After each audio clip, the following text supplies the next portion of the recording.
자, 시청자 여러분들 반갑습니다. 얼음사이다입니다. 자, 여러분들 작년에 넥슨의 창업주였던 김정주 회장이 세상을 떠났습니다. 자, 그런데 최근에 이 넥슨과 남겨진 유가족들에 대해서 정말로 그러니까 해도 너무 많은 과도한 상속세가 지금 논란이 되고 있습니다. 자, 그러니까 정말로 황당한 게 뭐냐면은 여러분들에게 한 방에 와닿는 사건이 있었는데, 자, 상속세 한 방으로 무슨 일이 벌어졌냐면 우리나라 정부 기재부가 넥슨 지주사의 2대 주주가 되어버렸다라는 겁니다. 자, 정말로 비상식적인 일이죠. 황당한 일입니다. 전 세계 그 어느 나라에서도 세금 한 방에 이만한 규모의 기업의 2대 주주로 정부 부처가 등극하는 일은 그 유래를 찾아보기가 힘든 사건이라는 겁니다. 여러분들 이건 솔직한 말로 칼만 안 들었다 뿐이지 그냥 공산국가죠. 공산국가입니다. 자, 네티즌들은 그래서 오죽했으면은 나라가 상속받냐라고 비웃고 있는 상황입니다. 이번에 넥슨의 과도한 상속세 사건에 대해서 제가 좀 그 사태의 심각성을 설명을 드리도록 하겠습니다. 자, 넥슨의 김정주 창업자는 작년 2월에 갑자기 세상을 떠났습니다. 이후 남겨진 유가족들은 이제 넥슨의 지주회사라는 NXC의 지분을 물려받게 되었는데요. 자, 그런데 이미 무려 30%에 달하는 어마어마한 지분을 상속세로 물납해야만 했다라고 합니다. 자, 참고로 물납이란 건 뭐 말 그대로 물건을 납부한다 이렇게 생각을 하셔도 큰 문제는 없는데, 자, 한순간에 너무 많은 현금을 내기는 어려우니까 몇 가지 요건만 맞는다면 현금 대신에 유가증권이나 부동산 등으로 세금을 대신하는 제도를 말합니다. 근데 이게 그러니까 뭐 편의를 봐주고 좀 줄여주는 게 아니라 어차피 그 가치에 상응하는 만큼 물건으로 현물로 뜯어가겠다라는 거예요. 엄청나게 많이 뜯어가는 건 똑같습니다. 자, 그런데 그래가지고 황당한 게 뭐냐면은 평생 뼈 빠지게 일해가지고 회사를 일으켜 세우고 막대한 부를 일군 건 돌아가신 김정주 회장인데, 이 사람이 눈을 감고 나니까 웬걸 갑자기 기획재정부가 지주회사의 지분의 3분의 1 이상을 털어가더라는 겁니다. 자, 이 그림만 보면은 무슨 외국인들이, 한글을 잘 모르는 외국인들이 보면은 이 기획재정부라는 곳이 김정주 회장의 숨겨놓은 부인이나 자식이라도 되는 거라고 착각할 만한 진짜 그만한 상황이라는 거죠. 굉장히 황당한 현상이라는 겁니다. 자, 그런데 문제는 이게 사실이라는 겁니다. 넥슨의 지주회사인 NXC에서는 지난달 31일에 실제로 우리나라 기획재정부가 전체 지분의 30%가량인 무려 85만여 주가량을 취득하면서 회사의 2대 주주, 양대 주주가 되었다라고 공시를 냈습니다. 자, 덕분에 김정주 창업자의 남겨진 유가족들, 즉 배우자인 유정연 이사 및 그 딸들은 정상적인 나라 같았으면은 안정적으로 물려받아가지고 회사 경영권을 손쉽게 지킬 수가 있었어야 했는데, 자, 재산의 한 뭉탱이 이상을 세금으로 나라에 정말로 그러니까 뜯겼단 말이죠. 자, 가만히 앉아있던 정부, 정치권 인간들만 떼돈 벌게 생긴 겁니다. 자, 싱글벙글 쳐웃으면서 이런 지분을 정리를 해가지고 나중에 처분하고 꽁돈 생기면은 각종 쓸데없는 사업으로 저마다 지역구에 무슨 사업에 나눠먹을 생각하는 인간들만 가득할 겁니다. 그죠? 자, 평생을 기업을 일구고 도전하는데 인생을 다 바친 큰 기업인 하나, 고래 하나가 쓰러지면은 이런 식으로 정부와 정치권은 가만히 앉아있다가 지들이 최대 상속자가 되어버린다라는 겁니다. 자, 현재 기재부는 시가총액 24조 원에 육박하는 대한민국 최대 게임 회사 중 하나이자 세계 10위권대 매출에서 놀고 있는 그룹의 지주사인 그 이런 회사의 2대 주주 자리를 가만히 앉아 있다가 지금 자리를 차지했다라는 겁니다. 거머쥐게 됐다라는 거죠.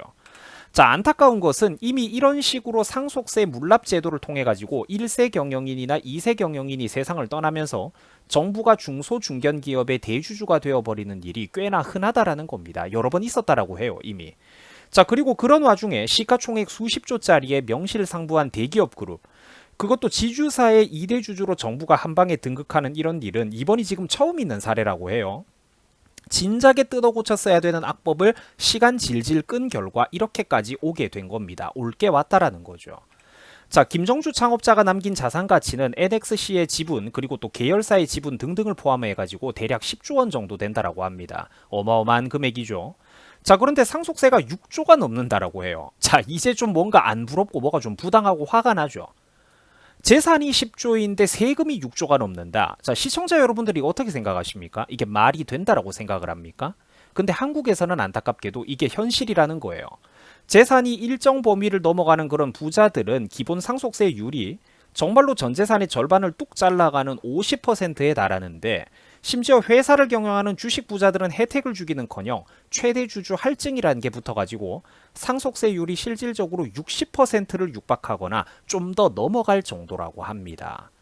할증이 붙는다니까요. 기업 경영하고 그 주식으로 이렇게 재산을 갖고 있는 사람들한테 상속세율이 60%에 육박을 합니다. 아니 여러분들 생각을 해보세요. 자산 가치가 10조인데 세금을 6조 원치 내라는 거 이게 말이 됩니까? 여러분들 이거는 나라가 칼만 안 들었지 도둑이자 날강도 그 자체라는 겁니다. 사실 칼은 몰라도 다른 거 더 좋은 거를 가지고 있죠. 총과 탱크, 전투기, 그리고 수십만 대군, 그리고 법률을 빙자한 법봉을 틀어쥐고 마음대로 흔든다라는 거죠. 자, 아무리 그래도 그렇지 나라가 유가족보다 더 많이 상속을 받아갈 수도 있다라는 이 자체가 솔직히 말이 됩니까? 이런 나라에서 누가 기업 경영을 하고 싶겠냐라는 거예요. 내가 부자가 아니니까 내 일이 아니고 남의 일이다 하고 넘어갈 문제가 더 이상 아니라는 겁니다. 우리 국민들 모두에게 해당되는 문제예요. 문제는 그 국가의 핵심 기업들의 경영권이 위협을 받게 된다는 겁니다. 한국이 주도권을 쥐고 있던 기업체의 경영권, 주도권, 각종 재산 권리들이 흔들리기 시작하면은 대한민국 나라한테는 득이 될 게 뭐가 있겠습니까?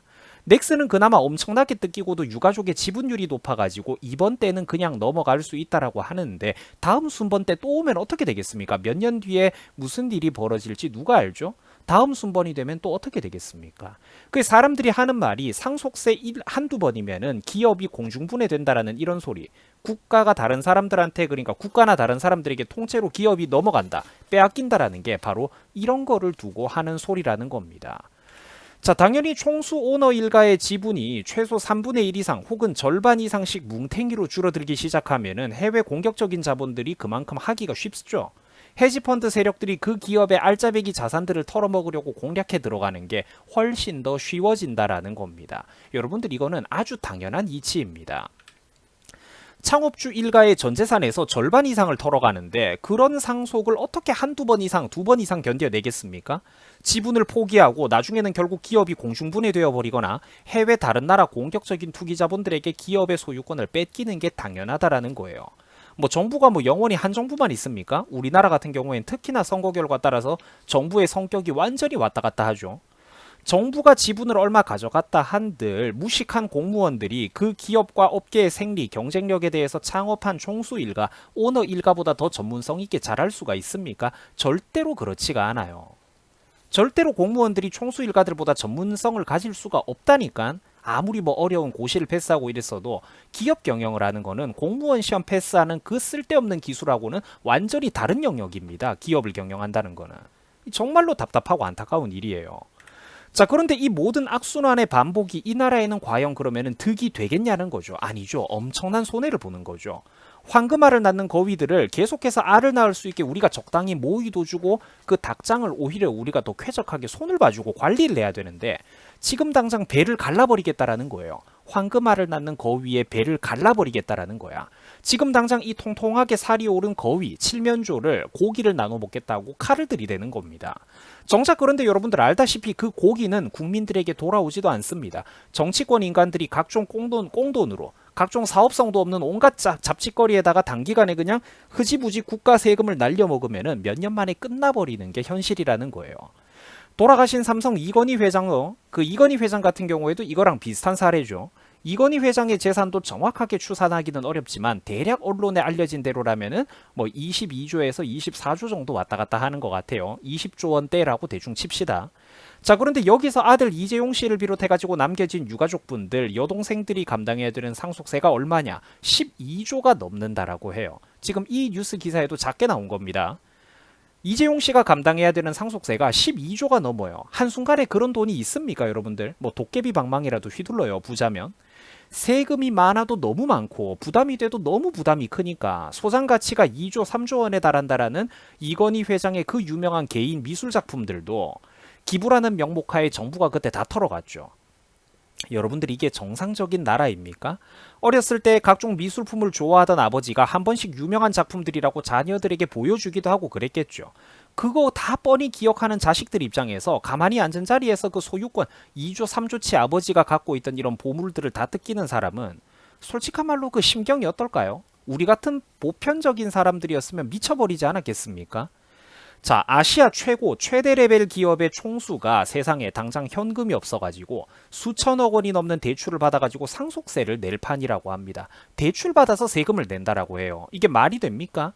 기업 경영에 온 힘을 쏟아도 모자란 판국에 중간중간 저런 거 신경 쓰느라 알아보러 다녀야 된다라는 겁니다.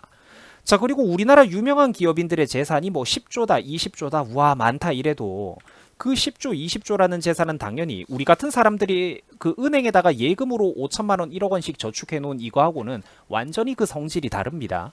실제로 재벌들의 평가 재산, 그러니까 자산 가치의 대부분은 기업의 경영권을 방어하기 위해서 주식 지분으로 전 재산의 거의 대부분이 묶여 있습니다. 즉 아무리 우리나라 재벌들이라고 해도 그 사람들이 언제든지 간편하게 동원 가능한 현금 예금은 얼마 안 된다라는 거예요. 자, 그런데 이때 아버지가 대한민국 최고의 인구 수십억 명이 넘는 아시아 대륙 전체에서 손꼽히는 재벌이었는데 갑자기 그 아버지가 돌아가셨다는 이유로 그 전 재산의 5, 60%를 상속세로 내놓으라고 하면은 이게 말이 됩니까? 자식이 이게 감당이 돼요? 회사 경영권 지분은 방어해야 되는데 그럼 거기에 필적하는 그만한 돈이 어디 있습니까? 현금 자산이. 경영권을 뺏기든지 아니면 현금 처분하려고 주식 정리를 이 공개된 장에서 해버리면 주식 가치가 폭락하게 되겠죠. 그 많은 주식을 누가 감당할 겁니까? 그 수많은 국민들, 일반 개인 투자자들도 손해만 보고 나라에 득이 될 게 전혀 없다라는 거예요. 이런 거는. 이거는 기업에게도 그냥 망해라, 해외 기술 다 뺏기고 노른자 다 털려라, 부추기는 것과 똑같다라는 겁니다.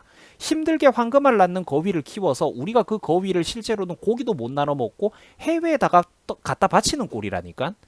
이러다 보니까 이미 문재인 정부 시절부터 상속세 폭탄이 무서워가지고 한국을 떠나는 이름 없는 조용한 알부자들 몇백억대, 천억대 자산가들이 또 그렇게 많다라고 하죠. 야금야금 빠져나간다라고 합니다. 재산을 정리를 해가지고. 자, 충분히 더 클 수 있는 괜찮은 알짜배기 중견기업들도 중간에 그냥 돈 잘 쳐주는 해외 자본에 우리나라 회사를 매각해버리고 정리하고 떠나버리는 사례가 그렇게 많다라고 해요. 왜 그럴까? 이 나라에 가만히 있다가는 평생 내가 일궈놨던 사업들, 기업들, 재산을 국가에 다 털리고 도둑질 당하지 않습니까? 그러니까 그 전에 정리하고 그냥 편안한 삶을 찾아가지고 부자, 기업인들을 사람 대접해주는 나라로 떠나가 버린다라는 거예요. 모나코 같은 나라들도 뭐 유명하다고 하죠. 뭐 상속 증여세 훨씬 혜택이 많거나 심지어 없거나 이렇다라고 하죠. 세금이. 그 사람 대접, 부자와 기업인들도 사람 대접해주는 나라로 떠난다라는 겁니다. 세상에 손해도 이런 손해가 어디 있습니까? 그리고 이런 식으로 나라 안에 유능한 자본가들, 기업인들, 능력자들 자꾸 하나 둘씩 1000명, 2000명씩 나라를 떠나면 이 나라에는 과연 그게 이득이 되겠냐라는 거예요. 어마어마한 손해가 되는 거죠. 여러분들 부자와 기업인들을 미워하지 맙시다. 제발 좀 부자와 기업인들을 미워하지 맙시다. 자본, 인재, 조직이 결집을 해야 세계 무대에서 다른 인류 조직들과 반도체고 나발이고 일단 경쟁이 된다라는 거예요. 어중이 떠중이들 모아가지고 여러분들 경쟁이 됩니까? 안 된다니까. 누가 더 하루 안에 열심히 땀 많이 흘려서 벽돌을 단순하게 많이 나르나 이런 문제가 아니잖아요. 능력자들이 자본을 모으고 이 자본을 바탕으로 회사와 조직을 결성을 해서 그래야 인재들을 고용하고 그렇게 고참 인재, 선배 인재들이 또 똑똑한 후배 인재들을 양성하고 뽑아 올리죠. 그런 식으로 한 기업과 국가 산업 경쟁력에 신기술이 생기고 특허가 생기고 팔아먹을 아이템이 생긴다라는 거예요. 그게 잘 돌아가야 그 밑에 딸려있는 우리 같은 평범한 직장인들, 회사 주변의 술집, 밥집, 자영업자들, 청소부들, 공장 근로자 생산직들, 그 공장 근로자 생산직들도 먹고 사는 건데 지금 한국의 현실은 부의 순환 연결고리가 자꾸만 끊기고 있지 않습니까? 제발 좀 쓸데없는 이런 정치적인 논리로 기업인들의 발목을 불필요하게 잡거나 흔드는 행위는 더 이상 하지 말아야 할 것입니다. 우리나라의 각종 토론 프로그램이나 뭐 정치, 시사 프로 패널이랍시고 주둥이에 모터 달고 나와가지고 이 모터 달고 튀어나와가지고 쥐뿔도 모르고 떠드는 애들, 민주가 어쩌고 정의가 어쩌고 나라 안에 뭐 시대 정신이 어쩌고 이런 탁상공론 떠들어대는 것들, 그 인간들 중에 실제 해외에 상품으로 팔아먹을 수 있는 부가가치 창출 능력, 기업 경영 능력이 있는 인간 아무도 없습니다. 실제 인간으로서의 경쟁력은 쥐뿔도 없는 인간들이에요. 탁상공론 하는 애들. 해외 기라성 같은 기업들과 경쟁을 해가지고 한국의 상품이 인기가 많고 수출이 되고 경쟁력이 있어야 이 지하자원 한 톨 없는 불쌍한 나라가 외화를 벌어올 수 있다는 거예요. 그리고 그 외화가 국내에서 자꾸만 순환이 되고 외국으로부터 유입이 되어야지만 서민들도 자영업자들도 국민들도 다 같이 그 돈으로 먹고 살 수 있는 구조가 지금 대한민국의 수출 중심의 사회라는 겁니다. 외국에서 만약에 국부가 더 이상 흘러들어오지 않으면 이 나라는 버틸 수가 없어요. 다 같이 농약을 맞은 식물처럼 비실비실 말라 죽는 길밖에는 없다라는 거예요. 자, 이제는 유튜브 시청자 여러분들도 이제 잘 아시죠? 해외 유명한 반도체 기업들 워낙 요즘 뉴스 많이 나오니까 잘 아실 겁니다. 얼음사이다 몇 년 전부터 이런 거 얘기 많이 했었죠. 자, 그런데 삼성 같은 기업들이 무너지고 나면은 한국의 조소기업들 따위들이 감히 TSMC다, 애플이다 이런 회사들과 경쟁이 되겠습니까? 그리고 엔비디아 같은 회사들한테 뭐 엔비디아 같은 애들이 야 너네 생산 한번 해볼래 이러면서 그 귀중한 일감을 내려주시면 뭐 전 세계 램과 메모리 개발 업계를 선도하고 엔비디아의 일감을 따서 수주하고 이러는 게 우리나라 조소기업들이 그게 가능하겠습니까, 여러분들? 똑같이 직립보행하고 스마트폰 들고 사람인 척하고 살지만 그 어떤 조직 대 조직으로서의 그 역량 차이는 정말 가슴 아프지만 하늘과 땅 차이 아닙니까? 인간이라고 다 똑같은 인간이 아니잖아요. 그 능력과 역량이. 그러면은 최소한 잘 나가는 사람들의 발목은 잡지 말자라는 거죠. 다 같이 잘 먹고 잘 살면 얼마나 좋습니까? 대한민국 부디 정신을 차려야 됩니다. 대한민국 부디 제발 정신을 차려야 됩니다. 자, 시청해 주셔가지고 감사드립니다. 여러분들 수고하셨습니다. 고맙습니다.